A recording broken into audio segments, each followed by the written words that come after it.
It's the Kyle Hyman Show on Redeemer Radio. This is Kyle Hyman here with Andrew Sarani. It's time to play a game that we're calling Random Trivia About Deacons. You really built that up. You said, I've got a great title for today's game. I know. I did it on purpose. Okay. Pulled the rug out from under you. Well, the best only thing, go up from here. The best thing is that I actually thought about it ahead of time, and I was like, oh, I'm just going to do something dumb like I usually do. Okay, but we are just going to learn some Premeditated. We're going to do some random trivia about deacons. All right. I'm ready. It's a very descriptive title. Yeah. If you didn't catch it earlier, we've got a new deacon coming to town. Well, not literally coming to town, but not yet. One of our diocesan seminarians, Spencer St. Louis, is going to be ordained to the diaconate on Thursday over in Rome. Yeah. Very exciting. Woohoo. All right. Are you ready? Yep. Let's see what you know about deacons. Okay. Let's go. Why were deacons first appointed? This is from Acts chapter 6, in case you have that memorized, and that helps. Well, they're always associated with serving. They are. Deacons are to serve. Indeed.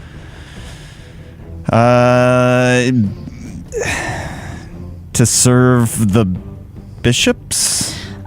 In fact, it was to serve the poor, specifically widows who were being neglected among the poor. And the apostles couldn't handle all of the needs of the people by themselves, so they gathered together and they were like, let's find some holy people to help us. And they chose 7 helpers. Yes. And laid their hands on them, making them deacons. How many of the first 7 deacons can you name? 1. Which one? Stephen? Stephen. Okay. The others are Philip, Prochorus, Nicanor, Timon, Parmenas, and Nicholas. Huh. Actually, on Dr. Doctor, we had Father Nicanor on, and all Dominicans have religious names. Oh. And I had no clue where Nicanor came from, and I didn't even think about it, and now I know. That's awesome. Yeah. Okay, patron saint of deacons. Patron saint of deacons, Saint Stephen? Yes. Okay. Good show. I was waiting for more to the question and realized, that is the question. That's the question. Which very famous religious order founder from the 13th century was a permanent deacon? From which century? I can give you hints if you want. 13th century. He was Italian. Special emphasis on poverty. Saint Francis? Saint Francis. Yeah, he was never ordained a priest. He was only ever a deacon. I feel like I should have known that. I knew he wasn't a priest. But I don't think I knew that. Yeah. Brother. Okay, which sacraments are deacons ordinary ministers? In which sacrament? The baptism. Baptism is right. They can do weddings. Matrimony is right. And I'm going through the list here. This last one is sort of Can they do anointing technical. of the sick? Nope. No. They're ordinary ministers of the Eucharist. They can't consecrate it, but they're ordinary ministers who can distribute it, as opposed to lay people who would be extraordinary ministers of Holy Communion. Other things that they can do that are not sacraments. Do you know? Can you name any of them? Give high fives. Their official capacities. Bless things. They can bless things. They can preach at That's Mass. right. They have a special of proclaiming the gospel and preaching homilies. That's right. And they can dance. They can do funerals and burials. Oh. Which are not strictly speaking sacraments. But they can do the and blessing at the funeral. Yep. And they are dedicated to the duties of charity and administration. Oh. That's a direct quote from the rite of the ordination of a deacon. Okay, good. Okay, what is the sacrament deacons receive when they're ordained? The sacrament of holy orders? Holy orders.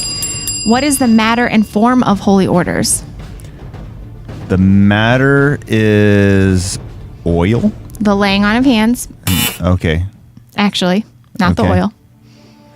And the form is kneeling. The form is the words Form is words. Okay. It's the prayer of ordination. Are deacons considered clerics? Sure. Yes. Anyone who has received holy orders is a cleric. What promises do deacons make during their ordination? Obedience. Yep. And do they would be? Is it some kind of modified celibacy? It is celibacy unless they're married. And even they would have to take that vow after make that promise after their spouse dies. And the last one is service. prayer. They promise to do the liturgy of the hours. Oh, just sure. like priests. What is the difference between a permanent and transitional deacon? The permanent deacon isn't going to become a priest. Yeah, actually, there is no difference except that what their plan is. There's no sacramental difference. They're just because, in fact, a permanent deacon, like that's his plan, is to be permanent, can actually just become a priest if his spouse dies or if he wasn't married in the first place. Father Tim Rosick was planning to be a permanent deacon and then eventually discerned that he was going to be a priest. Huh. Yeah, fun fact about Father Tim. Good for you. What's the difference between married deacons and unmarried deacons? Having a wife.